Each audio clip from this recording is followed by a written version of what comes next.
एक समय की बात है, एक छोटे से गांव में जहां के लोग संयम और साहस के प्रतीक थे। इस गांव का नाम था अनंतपुर। यहाँ का सबसे बड़ा रहस्य था एक चमकता हुआ मंदिर जिसमें एक चमत्कारी पत्थर रखा गया था। इस पत्थर का कोई नाम नहीं था, लेकिन वह किसी की भी मनोकामना को पूरा कर सकता था। एक दिन गांव का एक युवक नामक राज उस मंदिर की ओर बढ़ा। वह बहुत ही उत्सुक था और उसने मंदिर के पुजारी से कहा, मुझे एक ऐसी शक्ति चाहिए जो मुझे सब कुछ मिला सके। राज की आवाज सुनकर मंदिर के पुजारी ने कहा, तुम्हें विश्वास है कि तुम इस शक्ति का सही तरीके से उपयोग कर सकोगे? राज ने हाँ कहा और उसने मंदिर के बाहर रात की अंधेरे में एक छोटे से सिक्के को हवा में फेंका तथा कुछ ही पलों में सिक्का एक सुनहरे रंग में बदल गया। राज ने आश्चर्य से चिल्लाया, यह कैसा चमत्कार है? मंदिर के पुजारी ने हंसते हुए कहा, इस पत्थर की शक्ति का उपयोग सिर्फ विशेष समय पर करना होता है, राज ने समझाया और वह मंदिर से बाहर निकला। वह अगले कुछ दिनों में इस चमत्कारिक पत्थर का सही तरीके से उपयोग करने की कवायद में लगा। एक दिन गांव में एक बड़ा आपदा आई। अचानक से एक बड़ा आग लग गई और सभी लोग भागने लगे। राज ने देखा कि एक बुढ़ापे में फंसे हुए व्यक्ति को बचाने का एक मार्ग है, लेकिन उसके पास समय बहुत कम था। राज ने तुरंत पत्थर को निकाला और मांगी एक विशेष क्षण में दौड़ा। वह बुढ़ापे को पकड़कर उसे बचाने के लिए पत्थर का उपयोग किया, परंतु जब वह चमत्कार को हासिल करने के लिए पत्थर को हवा में फेंका, कुछ हुआ जो कोई भी नहीं था सोच सकता। राज के आश्चर्य से वह देखता है कि आग रुक गई है, लेकिन उसके साथ ही बुढ़ापा भी विषादग्रस्त हो गए हैं। वह समझता है कि पत्थर की शक्ति उसकी भलाइयों के लिए ही नहीं बल्कि सभी के लिए है। राज ने मंदिर के पुजारी से मिलकर कहा, इस पत्थर की शक्ति को सबकी भलाइयों के लिए सही तरीके से उपयोग करना चाहिए। मंदिर के पुजारी ने मुस्कान के साथ कहा, राज, तुमने सीखा कि शक्ति का सही इस्तेमाल कैसे करते हैं। अब तुम गांव को और भी सुरक्षित और समृद्धि प्रदान कर सकते हो। राज ने उस चमत्कारी पत्थर का सही तरीके से उपयोग करके गांव को सुरक्षित बनाया और उसे और भी विकसित किया। उसने यह सिखा कि शक्ति का सही इस्तेमाल करना हमारी भलाइयों के लिए ही नहीं बल्कि समृद्धि और सामर्थ्य का स्रोत हो सकता है। इस कहानी से हमें यह सीखने को मिलता है कि हमें अपनी शक्तियों का सही तरीके से उपयोग करना चाहिए और उन्हें सभी के भले के लिए प्रयोग करना चाहिए। शक्ति को बस अपने लाभ के लिए ही नहीं बल्कि समृद्धि और सामर्थ्य की दिशा में बदलना चाहिए। इस कहानी का सबसे महत्वपूर्ण संदेश है कि हमें जब भी कोई शक्ति मिलती है तो हमें उसका सही तरीके से उपयोग करना चाहिए ताकि हमारे कार्रवाई से दूसरों को भी लाभ हो सके। नमस्कार दोस्तों, जादुई कहानी सुनने के लिए हमारे YouTube चैनल कार्टून स्टोरी को सब्सक्राइब करें और बेल नोटिफिकेशन ऑन करें और वीडियो पसंद आए तो लाइक करें। अच्छा दोस्त, अब शुरू करते हैं जादू की कहानी। कहानी एक जादुई दुनिया की है जहां हर कोने में चमक और राज है। यह एक छोटे से गांव की है जिसमें एक साधु बाबा रहते थे। वह बाबा गांव वालों के बीच में बहुत प्रिय थे क्योंकि उनकी कहानियां अद्भुत और सिखदाती थीं। एक दिन बाबा ने गांव के छोटे से लड़के को बुलाया और कहा, बेटा, तुम्हें एक अजीब सा दरवाजा दिखाऊंगा जो तुम्हें एक नई दुनिया में ले जाएगा। बच्चा हैरानी भरी नजरों से उसकी ओर बढ़ा और देखा वहां एक चमकता हुआ पुराना दरवाजा खड़ा था। बाबा ने उसे खोला और बच्चे को बुलाया, अब तुम इस दरवाजे से अंदर जाओ और ध्यान से सुनो। बच्चा धीरे धीरे दरवाजे से अंदर बढ़ता है और वहां उसे एक सुंदर सा बाग नजर आता है। हर पौधे में अलग अलग रंगों के फूल खिले हुए हैं और बाग के बीच में एक अजीब सा पथ बना हुआ है। बाबा ने कहा, यहाँ तुम्हें 3 राज मिलेंगे पर एक ही राज सच्चा है। बच्चा आगे बढ़ता है और पथ पर चलता है। तभी एक परी उसके सामने आती है। तुम मेरे पास से गुजरना चाहते हो तो मुझसे एक सवाल का जवाब दो। अगर सही जवाब दिया तो मैं तुम्हें मेरा एक खजाना दूंगी। बच्चा हैरान होकर हाँ करता है और परी ने पूछा, जीवन में सबसे मुख्य है क्या? बच्चा सोचता है और कहता है, धन।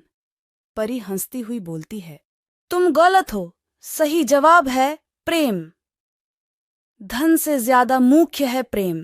बच्चा हैरान होकर आगे बढ़ता है और अगले मोड़ पर एक साधु बाबा मिलता है। वह बाबा बच्चे से कहते हैं, तुम्हें मुझसे एक सवाल का जवाब देना होगा। अगर सही जवाब दिया तो मैं तुम्हें अपना एक अद्भुत वरदान दूंगा। बच्चा हैरान होकर मान जाता है और साधु बाबा पूछते हैं, जीवन का सबसे महत्वपूर्ण तत्व क्या है? बच्चा सोचता है और कहता है, शक्ति। साधु बाबा हंसते हुए बताते हैं, तुम गलत हो। सही जवाब है संतुलन। जीवन में सबसे महत्वपूर्ण है संतुलन बनाए रखना। बच्चा और भी आगे बढ़ता है और अचानक उसे एक बड़ी सी झील दिखाई देती है। झील के किनारे एक राजकुमार खड़ा है जो बच्चे को देखते ही कहता है, तुम मेरे सामने आए हो तो मुझसे एक सवाल का जवाब दो। अगर सही जवाब दिया तो मैं तुम्हें मेरा सारा समर्थन दूंगा। बच्चा हैरानी से हाँ करता है और राजकुमार पूछता है, जब तुम्हारा दिल बहुत ही दुखी होता है तो तुम क्या करते हो? बच्चा सोचता है और कहता है, मैं रोता हूँ। राजकुमार हंसते हुए कहता है, सबसे बड़ा साहस है अपने आंसुओं का सामना करना। यही असली साहस है। बच्चा हर सवाल के जवाब देने के बाद आगे बढ़ता है और अचानक समझता है कि ये सभी राज एक सच्चे जीवन की दिशा में हैं। उसने अपने जीवन को बदल देने का निर्णय लिया है। बच्चा वापस अपने गांव की ओर बढ़ता है और बाबा के पास वापस आकर बोलता है, बाबा, मैंने सीखा है कि जीवन का सबसे मुख्य हिस्सा प्रेम, संतुलन और आत्मसाहस है। बाबा खुश होकर उसकी ओर हंसते हुए कहते हैं, तुमने सच्चे जीवन का राज सीख लिया है और अब तुम्हारा सफर शुरू होगा। बच्चा ने गांव को अधिक सजीव और खुशहाल बनाने का कार्य शुरू किया और उसने दिखाया कि सच्चे जीवन का राज है प्रेम, संतुलन और आत्मसाहस। गांव वालों ने उसे अपना नेता बना लिया और वह उन सभी को साथ लेकर एक नए और सजीव जीवन की ओर बढ़ा। इस तरह बच्चा ने गांव को नए और उज्ज्वल कल की दिशा में मोड़ा और उसकी कहानी गांव वालों के बीच में सदैव याद रही। बहुत समय पहले की बात है। एक छोटे से गांव में एक रहस्यमयी पेड़ था। इस पेड़ की ऊंचाई लोगों को हैरानी में डाल देती थी क्योंकि इसमें एक विशेष शक्ति छुपी थी। एक दिन गांव का एक युवक राजा की सेवा में काम करता था। उसका नाम था वीर। वीर गांव के बच्चों के बीच में बहुत प्रसिद्ध था क्योंकि उसकी कहानियां हमेशा रोमांचक और मजेदार होती थीं। एक दिन वीर ने सुना कि पूरे गांव में एक रहस्यमयी पेड़ है जिसमें एक विशेष आशीर्वाद है। वह दिन रात में जब सब लोग सो रहे थे, वीर ने अपनी साहसिकता दिखाई और उस पेड़ की ओर बढ़ा। पेड़ के पास पहुंचकर उसने सुना कि पेड़ बोल रहा है, तुम बहुत बहादुर हो वीर। वीर हैरान हो गया और पूछा, तुम कौन हो? पेड़ ने कहा, मैं एक आशीर्वाद वाला पेड़ हूँ और मैं तुझे 3 विशेष वस्त्र देने को तैयार हूँ। और फिर वह पेड़ एक जादुई कपड़े की बनावट में बदल गया। पहला वस्त्र था एक सोने का कमरबंद जिसमें वीर की वीरता को और बढ़ा देने का आशीर्वाद था। दूसरा वस्त्र था एक रूबी की अंगूठी जिसमें खुदाई का अर्थ था कि हर रास्ते में सुख शांति मिलती है। तीसरा वस्त्र था एक माणिक्य से सजीव कवच जो वीर को हर प्रकार के कठिनाइयों से बचाएगा। वीर ने वस्त्र पहना और एक नए रूप में बदल गया। अब वह गांव में एक सुंदर राजा बन गया था। राजा वीर ने गांव को बहुत सुंदर बनाया और सभी लोग खुश रहने लगे। एक दिन राजा वीर ने एक बड़े राजा को देखा और उससे मिला। बड़े राजा ने कहा, तुम्हारे आशीर्वाद से तुम बहुत शक्तिशाली हो गए हो, लेकिन एक कारण से मैं तुम्हारे खिलाफ हूँ। क्या कारण है? बड़े राजा ने हंसते हुए कहा, तुम्हारी शक्ति मेरे बराबर है, लेकिन तुम्हारा मंदिर और मेरा मंदिर ये एक ही जगह पर नहीं हो सकते। हम सभी एक ही आसमान के नीचे हैं। हमें मिलकर रहना चाहिए। बड़े राजा ने वीर की बातों को सुनकर अपनी भूल सुधारी और दोनों राजा मिलकर अपने राज्य को और भी सुंदर बनाया। गांव वाले और बड़े राजा ने वीर को धन्यवाद दिया और इस प्रकार वीर ने अपने साहस और बुद्धिमत्ता से सबको मिलकर खुशियां बांटी। कहानी यहीं खत्म होती है, लेकिन यह सिखाती है कि हमें सभी को साथ मिलकर रहना चाहिए ताकि हम सभी मिलकर एक सुंदर और खुशहाल जीवन जी सकें। बहुत समय पहले की बात है। एक छोटे से गांव में एक रहस्यमय पुस्तक मिली। इस पुस्तक का नाम था विचारों का सागर, जिसे पढ़ने वाला अपने विचारों में डूब जाता और वक्त की रुकावट का आनंद लेता।